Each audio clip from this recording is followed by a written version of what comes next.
Texas Strip Clubs Uncensored podcast.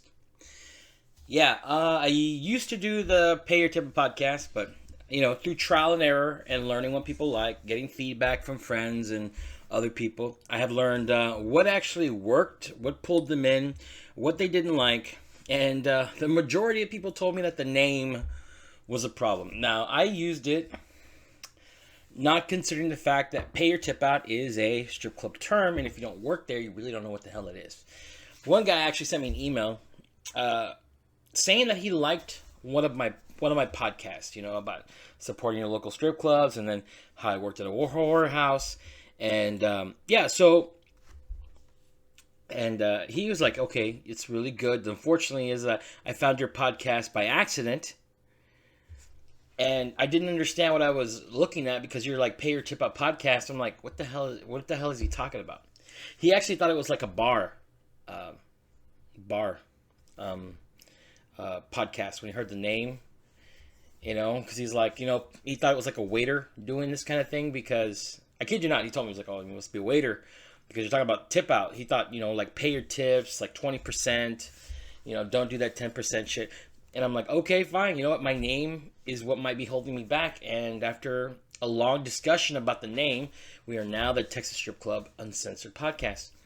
Since I'm starting from the beginning, I want to start why I'm doing this podcast. Why? Because there's a lot of things that people don't know about when it comes to strip clubs. And there's a lot of stereotypes. And I decided I was going to start focusing on those kind of things. Not just telling funny stories and, giving some lessons. I'm going to start doing recommendations for strip clubs in Austin, giving people my honest opinion. I'm actually going to tell people like, okay, these are the places that I go to have a drink and relax and chill with my friends. Other places I don't recommend, and I'm going to go into more of that later on. But I want to talk about stereotypes, Stereotypes are the biggest thing. And I have a friend named Angel. She lives in New York. And we were talking about strippers, right? And she says where she lives, there's a lot of single mothers as strippers. And there's classifications of stripper moms, and we'll go to that later on. But, and I'm like, okay, I know it's a stereotype because it's there for a reason. It's there for a reason. There, you can't fight it, and you don't want to either. And I was like, yeah, I understand why it's a stereotype, and I understand why people think that single moms are lazy and greedy, and they don't give a fuck about anything but their money. I mean, they might not care about their kids. And she's like, really? I go, yeah. I know a couple of them. In fact, the other day, a particular stripper, whose name I'm not going to say, by the way, because I don't want that bitch coming after me if somebody hears this and tells her that I said this. She's always complaining she's broke. She's got 3 kids, saying how her baby daddies don't ever give her money, this, that, and the other. She's got one of her doors to her car got messed up. It took her a long time to replace it. She was on a donut for a while. Just all these little things. And I'm like, why don't you change the tire? She's got a new tire. She's like, well, I'm broke. I don't make a lot of money. And then I caught her looking at a website at a $1,200 Gucci purse. And she kept flipping between that purse and this other one that was Louis Vuitton that was $2,000. And how do I know the price? Because I could see it on her phone. I'm looking over her shoulder, and she's going back and forth between this Louis Vuitton purse and this Gucci purse, trying to figure out, okay, should I just spend the $1,200 to buy the Gucci, or should I spend more and get the Louis Vuitton? And I'm like, you're always complaining you're broke. This is the why you're always complaining you're broke, okay? Some of these single mom strippers are the stereotypes. I worked with a girl that bought a Louis Vuitton 2-piece bikini. She brought it to the strip club. And then got mad. Within less than an hour, somebody spilled a beer on it. And she's like, you fucking animal. You know how much this cost? Blah, blah, blah. And everybody's all like, okay, but you're at a strip club where guys drink. You're working the night shift where guys drink even more. And accidents happen. No. She was not having that shit. She was fucking angry. And everybody's like, why the hell did you spend so much on a Louis Vuitton bikini and then bring it to a strip club? It's ridiculous. That girl and girls like her are the stereotypes of the single mom strippers. And I get that. But you have to understand that they are, believe it or not, in a minority now.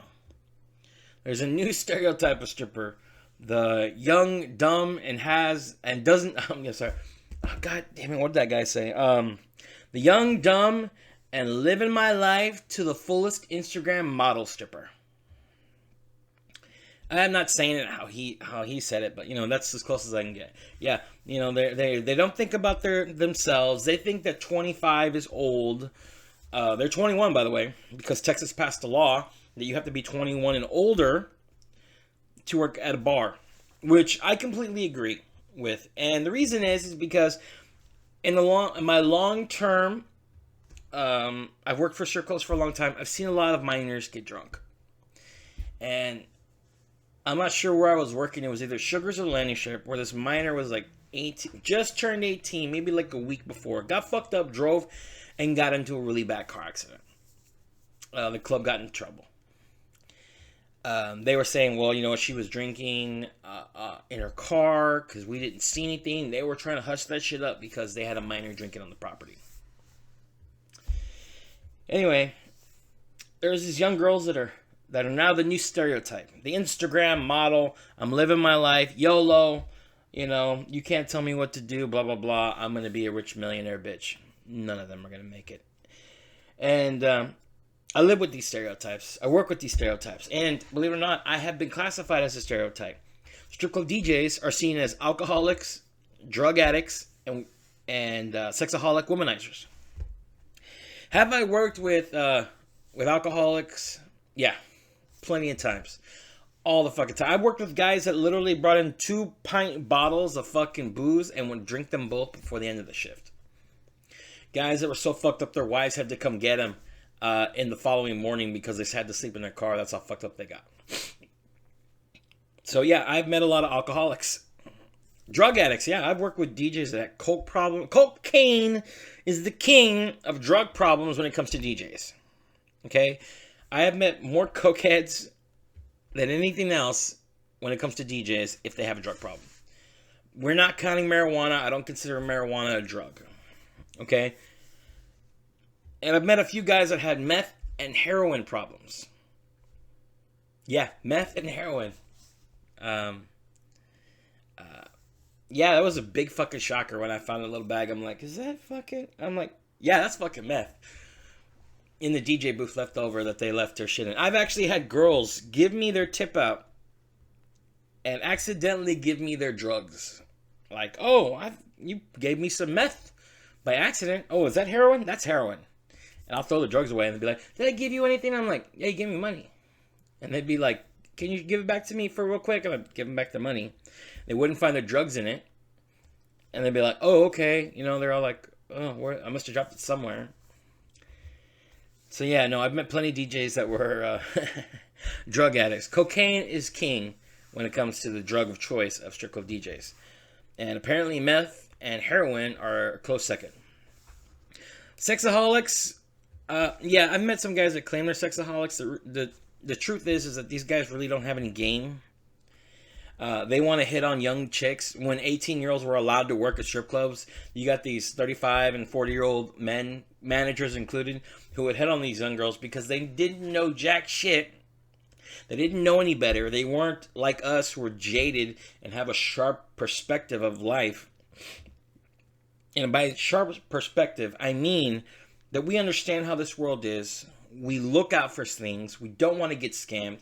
We're always we're always worried that somebody's going to backstab us. That's our fucking perspective in life when it comes to strip club working. These girls don't know any of this stuff. And they get pulled in, and next thing they know, they got a 40-year-old on top of them pumping away. And they go, oh, I'm a sexaholic. No, bitch, you're going for it because you know that's fucking easy fishing, okay?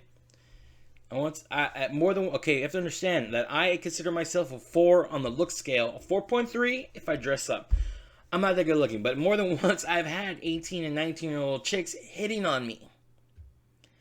Did I sleep with them? In my 20s, I did. As I got older, I realized it wasn't for me. I'm like, they don't know anything. They fall in love too quickly. It's just a big fucking disaster. It's not worth your fucking time and effort. And those are the sexaholics that work at strip clubs. They're doing it because opportunity.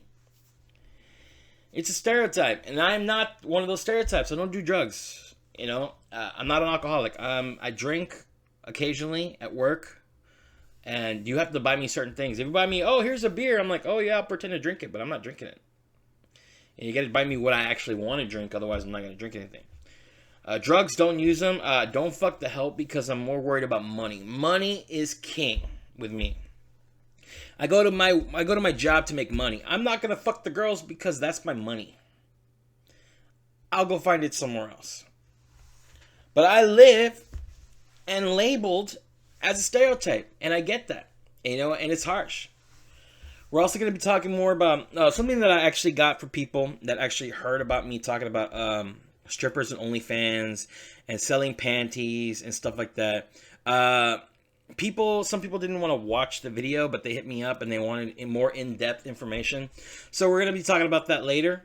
I'm hoping I can make more videos about strippers doing OnlyFans, strippers doing camming, strippers selling their panties.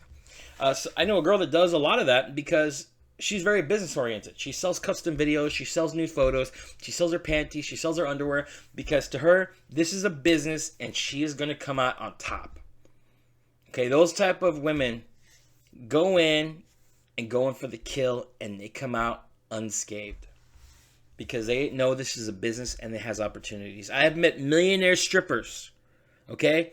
I have met strippers that have become millionaires because they were so focused on making money. That was more important than anything else. And nowadays, these girls have so great avenues to make money. But there are drawbacks to what we do. Like, we get stereotyped, they definitely get stereotyped, but they get persecuted for what they do. And we're going to talk about that in some other podcast down the way. This one is different. I'm talking to some strippers to get on this with me. Hoping to do poll talk, talk about stripper issues with strippers. I'm also going to be doing what I want to call behind the booth, talking with my friends that have worked in strip clubs, friends that I've gone on strip club adventures with, places, like when we went to Boys Town, which is basically like 2 city blocks of like hookers and strip clubs in Mexico. We're going to talk about going to strip clubs here in America, things that we've seen, things that we've done. And that's just, I want to go more in with my friends and talking about this kind of stuff. We're talking with a few strippers. And believe it or not, it's kind of hard to get some people on here because I'm promoting this to my friends. And I'm promoting this to people who know me. And then it's kind of hard for, let's say Jennifer to tell a story about sucking a guy's dick in VIP if people are going to know her voice. And people know that I'm the one putting out the podcast, and then they find out that Jennifer's sucking dick in VIP at the fucking Palazzo for $300. Yeah, it's gonna look fucking bad. No, that's not actually happening. That's just an example. But I'm just saying, some people don't want to come on here. They have told me I can tell their stories, but I've got to give fake names. I got to protect the guilty to entertain and teach everybody. But I got a couple friends that are dying to come on here, and I'm gonna be putting out more content. I figure after I've done all this, I've learned from my mistakes, and I'm going to push forward and give people something more that I think that they'd like. And, like always, I would love to hear your responses. Please comment, share, like, subscribe, if you could be bothered to. If not, to hell with it. I really appreciate you listening to my ramblings. And again, I would love to hear about your feedback on this first episode of the Texas Strip Clubs Uncensored podcast. I've been your host. I'm Jack, and I'll see y'all next time. Peace.